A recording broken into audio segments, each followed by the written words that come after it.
Welcome to this professional institutional market analysis. This is an educational video, not investment advice.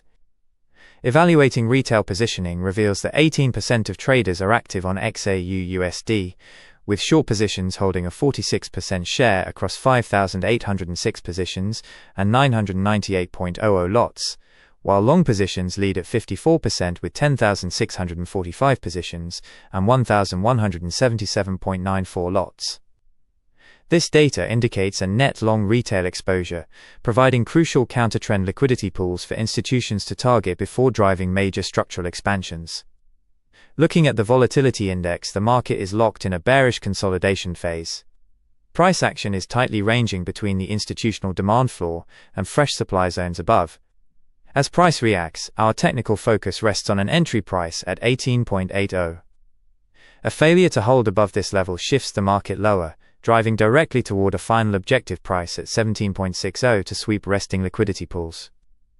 Concurrently, the dollar index maintains an overall bullish framework, though it is currently undergoing a technical pullback. As price shifts from the pullback supply zone, our immediate focus rests on the entry price at 100.500.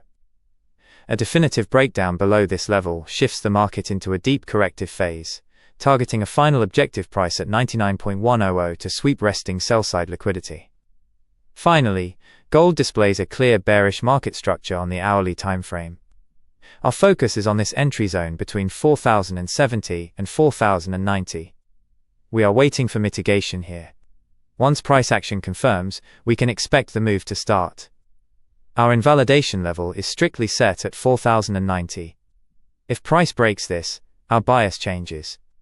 For our primary bearish scenario, an entry price at 4,070 to 4,090 targets a final objective price at 3,940.